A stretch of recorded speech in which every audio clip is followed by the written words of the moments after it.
നമസ്കാരം. ബസ്സിൽ വെച്ച് ലൈംഗികാതിക്രമം നടത്തി എന്ന വീഡിയോ പങ്കുവച്ചുകൊണ്ട് ആരോപിച്ചതിന് പിന്നാലെ യുവാവ് ജീവനൊടുക്കിയ സംഭവത്തിൽ യുവതിക്കെതിരെ പരാതി പ്രവാഹം. മുഖ്യമന്ത്രിക്കും DGP റവാഡ ചന്ദ്രശേഖറിനും കോഴിക്കോട് സിറ്റി പോലീസിനുമാണ് പരാതികൾ ലഭിച്ചത്. പലയിടങ്ങളിൽ നിന്നായി നിരവധി പരാതികളാണ് ലഭിക്കുന്നത്. കൂടാതെ സമൂഹമാധ്യമങ്ങളിലൂടെ യുവതിക്കെതിരെ കേസെടുക്കണമെന്നും അന്വേഷണം വേണമെന്നും ആവശ്യപ്പെട്ട് നിരവധി പേർ നിരന്തരം പോസ്റ്റുകൾ ഇടുകയും പ്രതിഷേധങ്ങൾ ഉയർത്തുകയും ചെയ്യുന്നുണ്ട്. കോഴിക്കോട് ഗോവിന്ദപുരം സ്വദേശിയായ ദീപക് ആത്മഹത്യ ചെയ്യാൻ കാരണം അപമാനവും മാനസിക സംഘർഷവുമാണ് എന്നാണ് പരാതികളിൽ പറയുന്നത്. പരാതികളിൽ അന്വേഷണം നടത്താനുള്ള നീക്കത്തിലാണ് കോഴിക്കോട് മെഡിക്കൽ കോളേജ് പോലീസ്. യുവതി പങ്കുവച്ച വീഡിയോ കണ്ട് മനം നൊന്താണ് ദീപക് ആത്മഹത്യ ചെയ്തത് എന്നും വ്യക്തിഹത്യ ചെയ്തു എന്നും ബന്ധുക്കൾ ആരോപിച്ചിരുന്നു.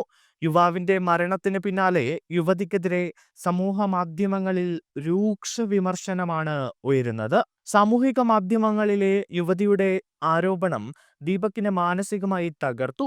ഇതാണ് മരണത്തിലേക്ക് നയിച്ചത് എന്ന് ദീപകിന്റെ ബന്ധുക്കളും പറയുന്നുണ്ട്.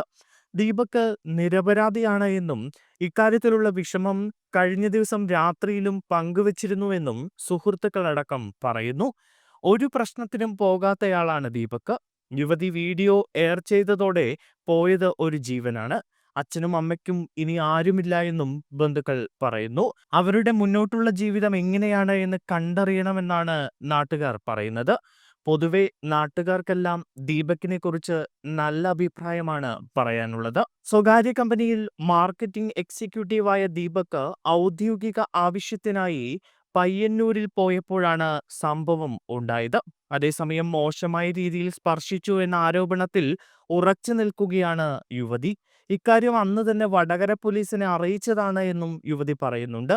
എന്നാൽ അത്തരത്തിലൊരു പരാതി ലഭിച്ചിട്ടില്ല എന്നാണ് വടകര പോലീസ് പറയുന്നത്. വീഡിയോ സഹിതം യുവതി സമൂഹമാധ്യമത്തിൽ പങ്കുവച്ചതാണ് ദീപകിനെ ഏറെ വേദനിപ്പിച്ചത്. വീഡിയോ വ്യാപകമായി പ്രചരിച്ചതിന് പിന്നാലെ ദീപക് കടുത്ത മാനസിക വിഷമത്തിലായിരുന്നു. പിന്നാലെ ഞായറാഴ്ച രാവിലെ ഗോവിന്ദപുരത്തെ വീട്ടിൽ ദീപകിനെ തൂങ്ങി മരിച്ച നിലയിൽ കണ്ടെത്തുകയായിരുന്നു.